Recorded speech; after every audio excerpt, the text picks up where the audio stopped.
You are listening to the College Football Report with Eric and Ryan Robinson. Their Week 11 previews and predictions only on the Central Indiana Sports Report.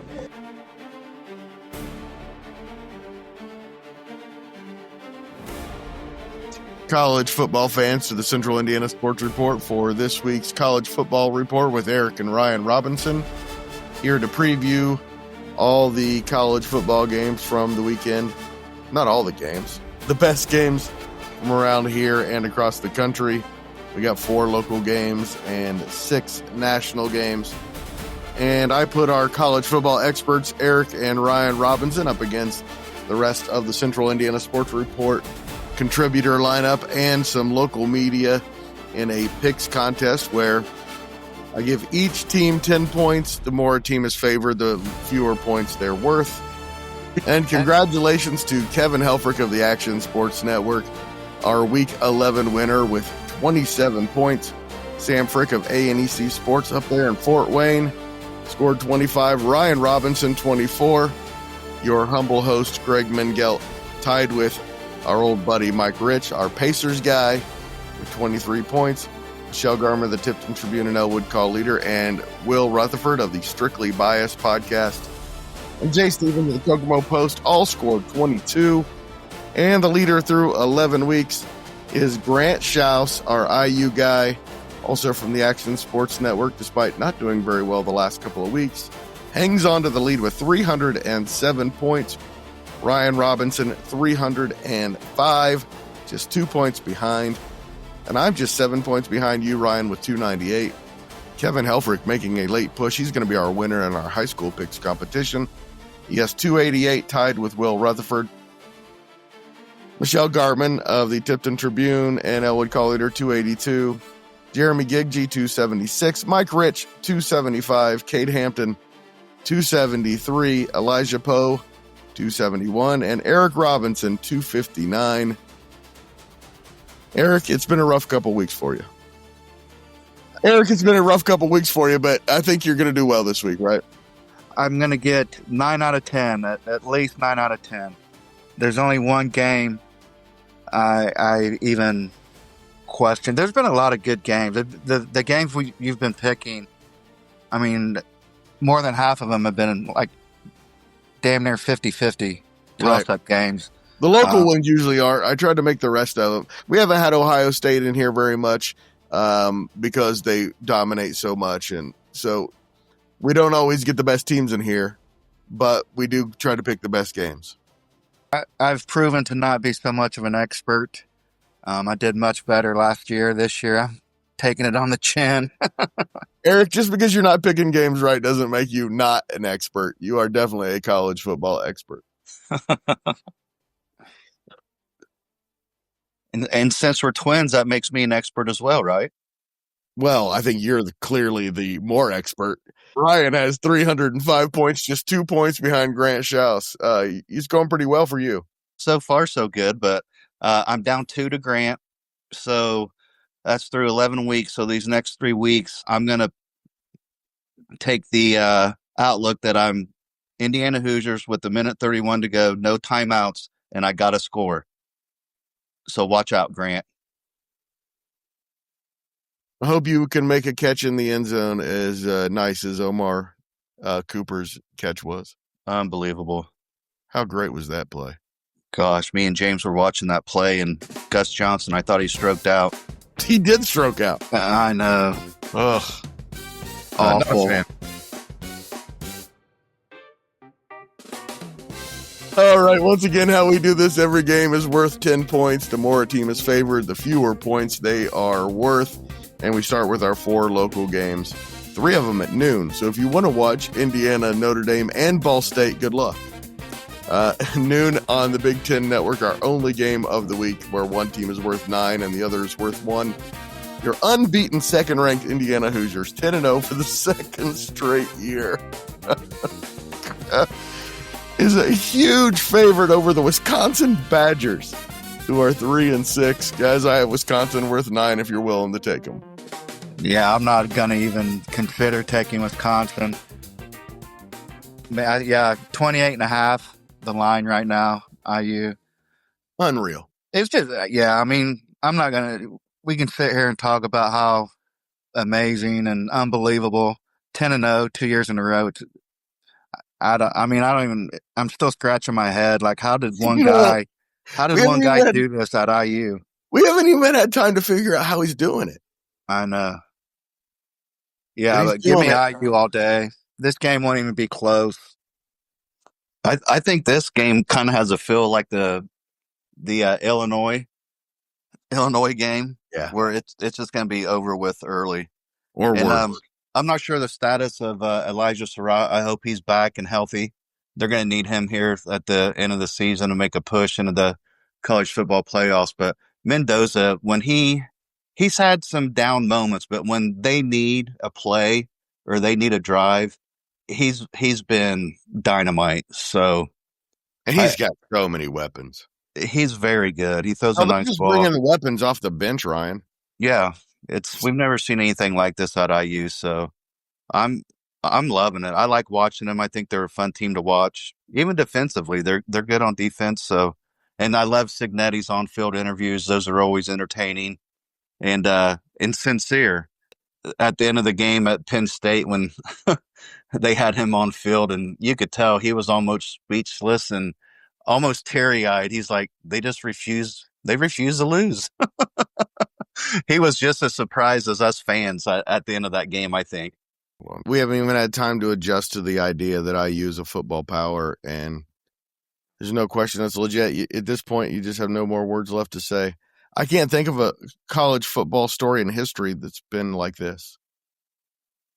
No, nothing that comes to mind. Yeah, this is back-to-back 10-0 seasons, man. No, I know. Not holy crap. Yeah, I always think about the Joe Tiller and how great those years were for Purdue.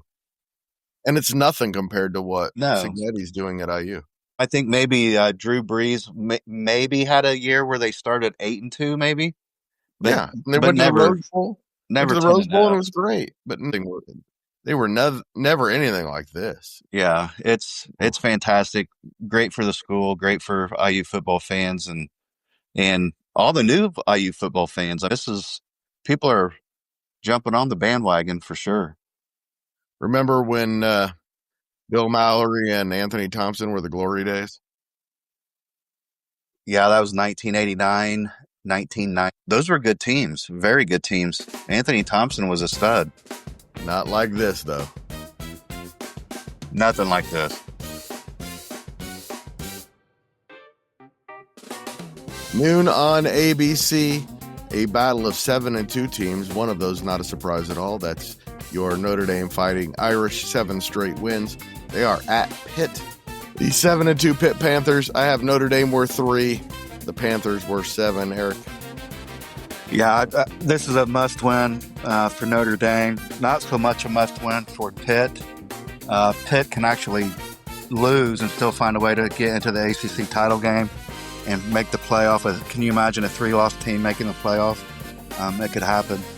But Notre Dame's got to win. They got to get to 8-2. Really the last opportunity for them to get, if you want to call it a quality win.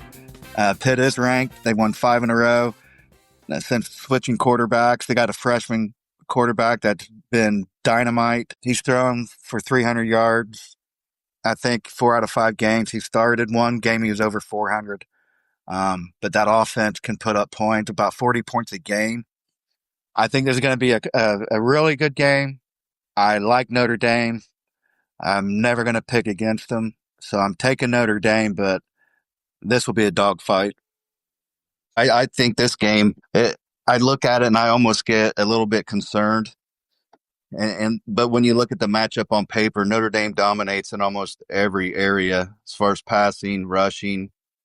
Defense is kind of equal with Pitt offensively. They are able to put some points on the board.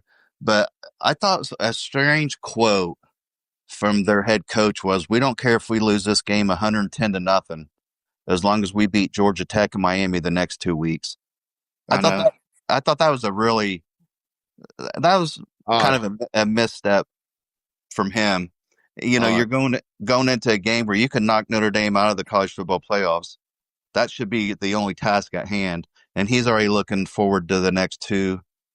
2 and 3 weeks. So it's a must win for Notre Dame. So I think just the outlook, I don't know if that's going to bleed over to the players or not. Probably not. Their kids are going to go out and compete. Initial concern with Notre Dame going on the road against Pitt, but when I look at the matchup, I think with Notre Dame having to get this win, I think they're going to execute well, limit turnovers, and I look for pretty much a steady game of rushing from Love and Price, and of course CJ Carr is going to be CJ Carr. He's proven he can run that offense, so I think Notre Dame's going to get out of there with a double-digit win. Love Price, love Price, love Price. That's all it's going to be this whole game. That's all it's going to need to be. And my concern for Notre Dame, I would say a little bit. Not zero like the last couple of weeks, but I am a tiny bit still. Give me Notre Dame and a comfortable win. Also noon on ESPN Plus, it is 3-7 Eastern Michigan at 4-5 Ball State. I have both teams worth 5 points, Eric. I'm going to pick Ball State for the second time this year, only because they're at home and Eastern Michigan is 0-5 on the road. So give me Ball State. I think the line's only 2.5. I'm going to take Ball State at home. Yeah, Eastern Michigan's the favorite by 2.5 in this game. Right. And I don't care that Ball State's the home team or not. I'm not going to pick them again this year. I'm going with Eastern Michigan. I got to beat Grant. I'm down 2 points. I'm taking Eastern Michigan. I think Noah Kim's going to be the difference in that game at quarterback. He's thrown for like twice as many yards as Ball State's quarterback, and I think that's going to be the difference in this game. So give me Eastern Michigan. Ryan, I am not picking Ball State the rest of the year either. They are not a very good football team. Their defense isn't bad. Their offense is woefully hard to watch.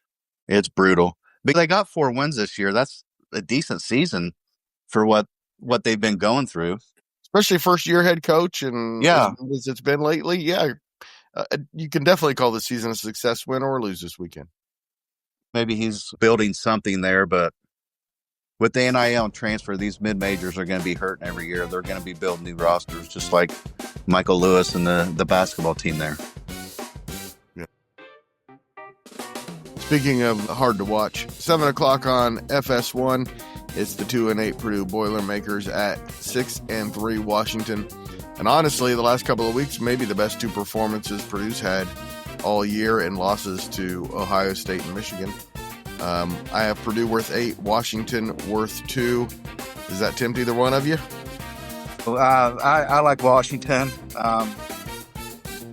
That right now it stands at 16.5. I like Purdue to cover, though. Purdue's been playing very good football.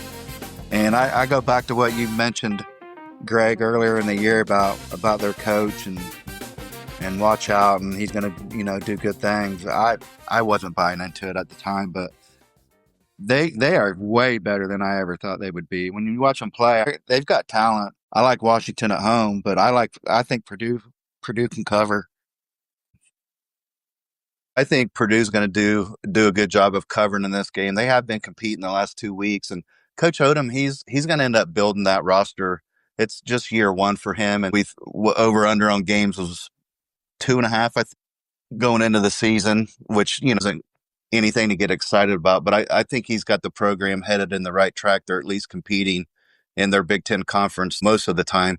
But I think Washington just has too much talent compared to Purdue's talent. And they lost a close one at Wisconsin.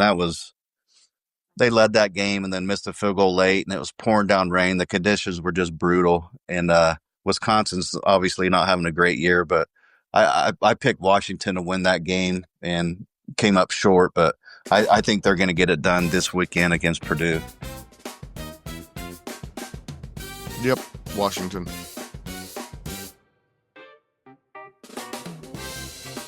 The 6 best games across the country. I shouldn't say best games. The 6 most consequential games from across the country.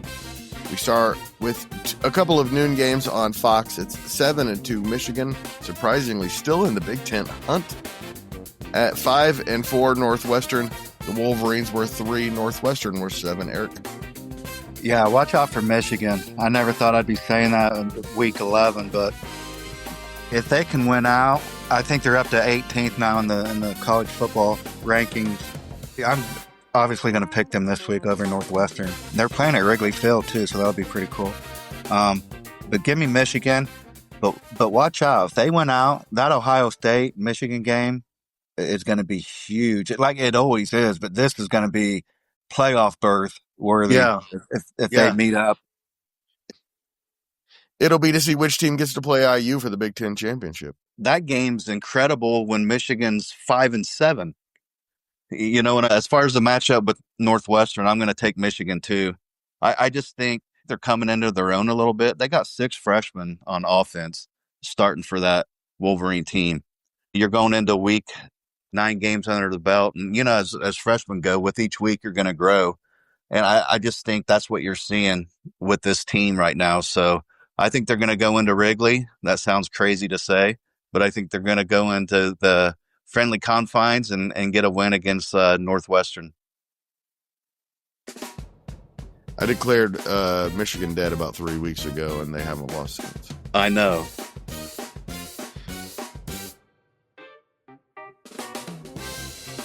On ESPN at noon, it is 3-6 South Carolina at 9-0 Texas A&M. The reason that this one is in here is we have not talked much about the Aggies or the other undefeated team in the room, guys. I have the Gamecocks worth 8, the Aggies worth 2, Eric.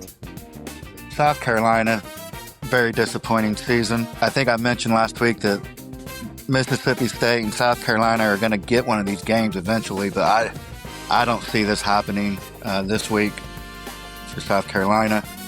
Is Texas A&M, do they belong in the conversation for the national title? Yes. 100%. I think 100%. Sure, I think they belong in the conversation, but I think they're getting a little bit too much love. Notre Dame's better than them. We had a terrible turnover and then a botched extra point, or they would have never won that game.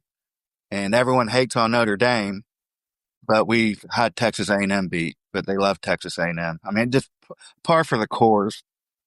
But A&M has, I think they have Georgia left, and they go to Texas. So there's a lot of football yet to be played for A&M, and I can't see them running the table. I love their quarterback. He's my Heisman favorite, but I am not 100% sold on A&M being, the argument of them being number one. I'm not buying into all that.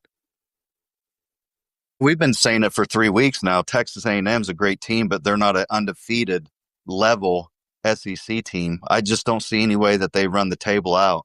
And I want so bad to pick this game for South Carolina, but I don't think they can get it done.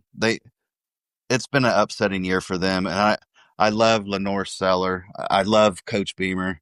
I want South Carolina to do well.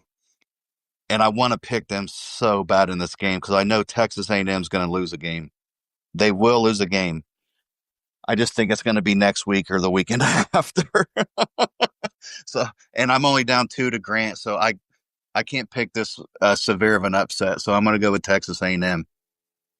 Hey, Ryan, I'm only a few points behind you, and I'm about to make up some points with this one. Are you going to pick South Carolina? I'm taking the Gamecocks to win this game. Man, it's worth 4 times as many points as A&M. Come on, Ryan, join me. I know I want to so bad. Join the dark side. I'm taking the Gamecocks. I think they're going to win this game. I'm sticking with A&M.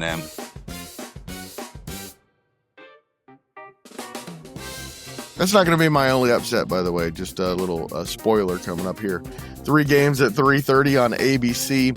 7-2 Oklahoma at 8-1 Alabama. The Sooners worth 6. The Tide worth 4. And let me just tell you guys, this is not the one I'm going to be picking, the underdog. I'm going to take Alabama by 28. Eric. I'm taking Alabama in this one as well. Although Oklahoma impressed me with their win at Tennessee, that Oklahoma quarterback to me is so up and down. Give me Alabama at home. All the talking heads this week talking about this game on ESPN and Fox, saying how Oklahoma's going to go in there and upset Alabama, and Alabama's not that good. Alabama's really good. Really good. And their quarterback's really good. Yes, he is. And Oklahoma's quarterback is so unpredictable. I don't see any way Oklahoma goes in there. They got one last weekend at Tennessee. They're not going to get one 2 weekends in a row at Alabama. This is Crimson Tide all day long, and I don't think it's going to be very close. You guys know I'm an Auburn fan, but I believe this is the beginning of Ty Simpson's Heisman run right here. It could be. It very well could be. Listen, every time the Heisman winner, and we've talked about this last year and this year, Heisman moments is what wins the Heisman. And I think that's why saying that Ohio State won't win it, he hasn't had to have moments like that. They're up by too many. Yep. But Ty Simpson, Mendoza, Jeremiah Love, Marcel Reed, they've had moments during games where they've had to make plays and be the best player on the field.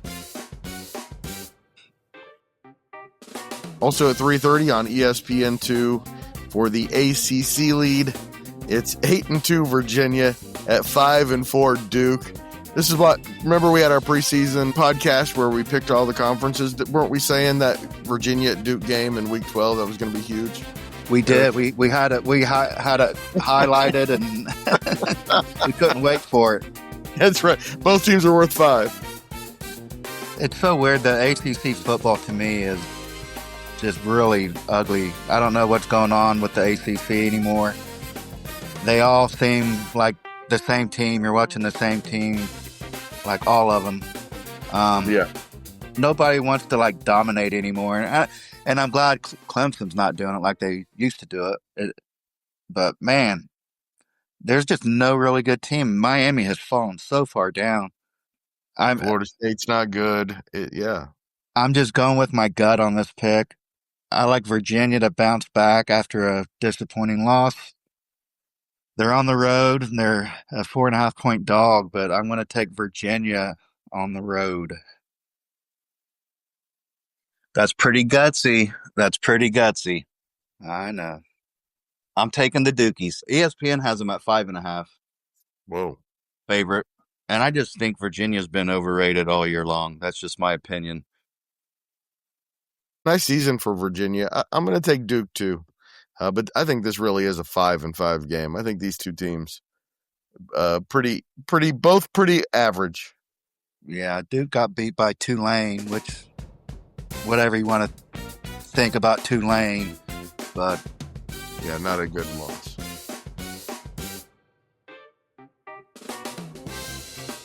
And on the Big Ten Network at 3:30, I can't believe this game is stashed on the Big Ten Network. 6-3 Iowa at 7-2 USC. Have Iowa worth 7, USC worth 3. Eric. Yeah, this is going to be a good game too. I think that it's too much offense. I know you looked at the Oregon-Iowa matchup last week, and Iowa was able to kind of pull Oregon down into the mud and make it dirty. I don't think they can do that at the Coliseum. I look for USC to have way too much offense, and I'm going to take USC over Iowa. This game for me is really, really tough because Iowa has 3 losses, and they lost them by a combined 10 points. Mm-hmm. They've been so close and just lose on the last possession of the game. But I agree with Eric going to the Coliseum. I think USC offensively is going to be too much. I mean, give Iowa defense credit. They held Oregon to 16 points or something last weekend gave up a go-ahead field goal. But I think USC is going to find a way offensively to pull this game out. So I'm going to go with the Trojans. I'm taking Iowa. Twice as many points. Give me Iowa all day. I think they're the better team. I'm not sure they're going to win, but I think they might be the better team.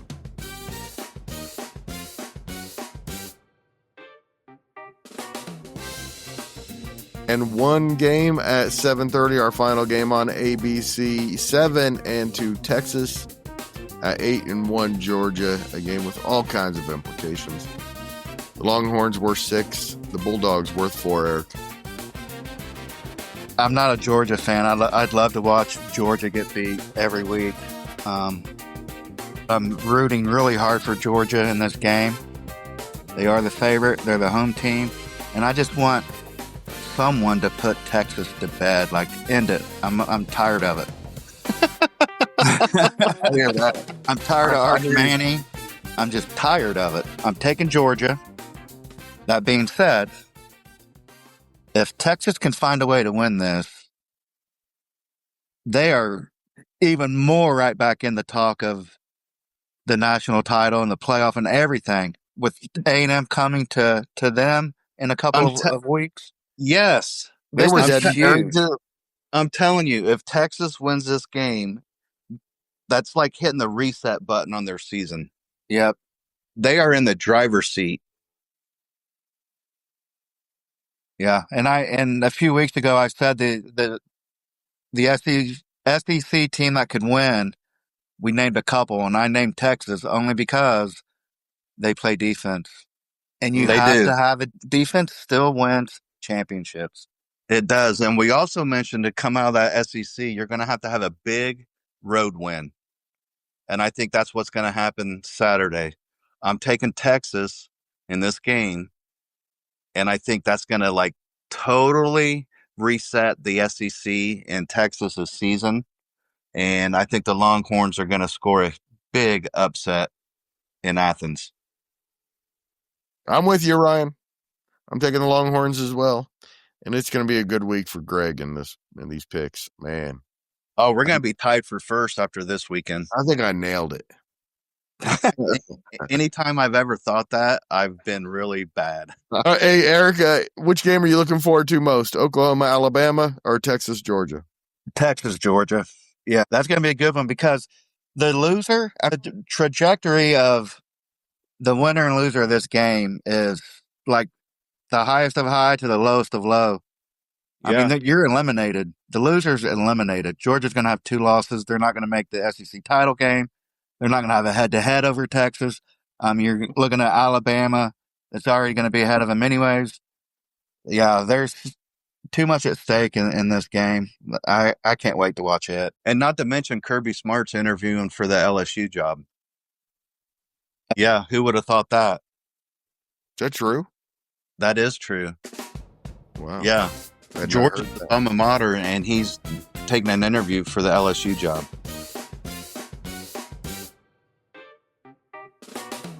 Ryan, your Heisman Trophy leaders right now. I don't know how you go against Sayan and Mendoza. I mean, I got them tied for first. I can tell you how. Because they're not the best players on their own teams. Well, their quarterback and that's I know, but that's- the reason he's the best quarterback in the country is because who he's throwing the ball to, and it's the same for Mendoza. You're probably right. They're the top 2 right now, but I think that's the reason is because of what's around them. Jeremiah Love's probably the best college football player in the country. He's not going to win the Heisman. I do not disagree with that at all. It's going to go to Ohio State quarterback, or it's going to go to IU's quarterback, or depending on what A&M does in the next 3 weeks, Marcel Reed might be the Heisman, and he'd be a worthy Heisman. There's Yeah, no I real favorite though. I like Marcel Reed and A&M.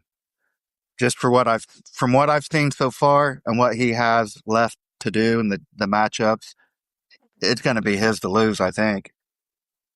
I think Ty Simpson's going to have enough games where he's in the spotlight. It's his to win if he is. Yeah. As good as I think he is. Ty Simpson would be 4th on my list. And here's the thing with college football and the Heisman. You clinched the Heisman in these last 3 weeks. That is correct. So We were talking about that last year at this time. yeah, so here we go. This is where we're at. There's 4 people, I think, fighting for that Heisman. Realistically, you can throw other names around there that's had great years, but there's realistically 4 people in my opinion. It's Sayan, it's Mendoza, it's Marcel Reed, and it's Ty Simpson from Alabama.